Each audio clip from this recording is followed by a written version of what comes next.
Jim, our next question was sent in to CornyDriveThru@gmail.com from Jason in Baltimore, Maryland. I have a what-if type question for you.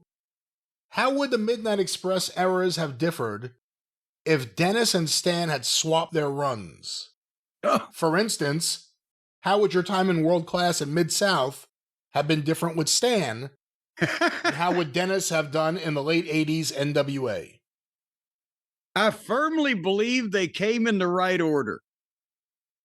Because, honest to God, and Stan had had a little bit more success with the Fabulous Ones by 1983 or the end of 83.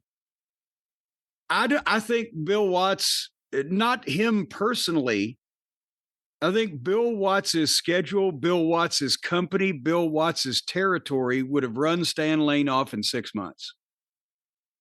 And I think he would have said, I don't want to be here anymore. And he would have gone and done something else.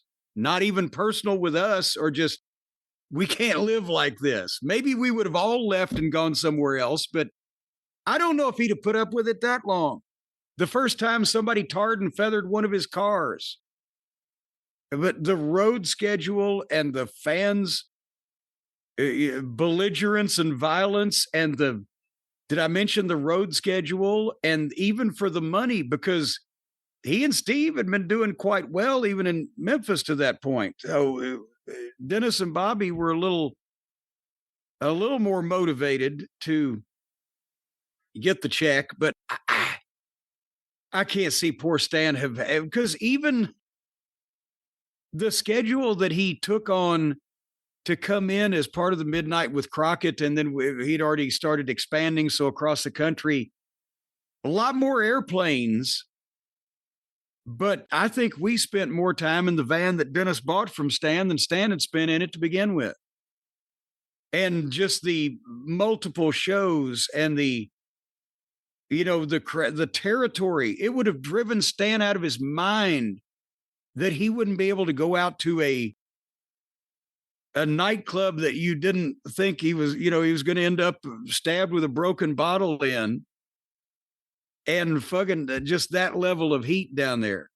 He would have had to have Dallas. He would have loved. He would have loved Dallas because you were a star on television, and you could go to all these fancy places, and the hoi polloi would make over you and everything.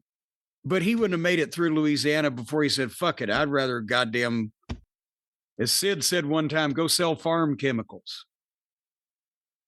What about the money? I mean, without revealing anything that, you don't need to reveal. Well, no, Stan and Steve, the Fabs, for the previous 2 years, they probably weren't, between the pay they got in Memphis and the gimmicks they'd been selling, they weren't far from making what me and Bobby and Dennis were turning cartwheels and handsprings for in Louisiana, all things considered.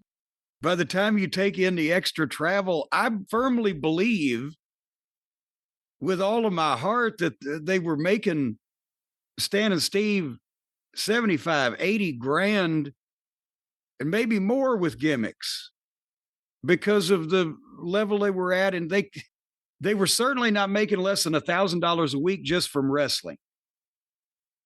And then, pictures on top of it, and they were the hottest picture sellers, and they were doing $4,000 a week in pictures and t-shirts at their hottest run, 83, 84, something like that. So they're splitting that, but still. My last check before I left Memphis was $60, as I believe we read off on the program here a while back. So with $4,000 a week, I'll entertain the option of letting somebody take a stab at me, literally.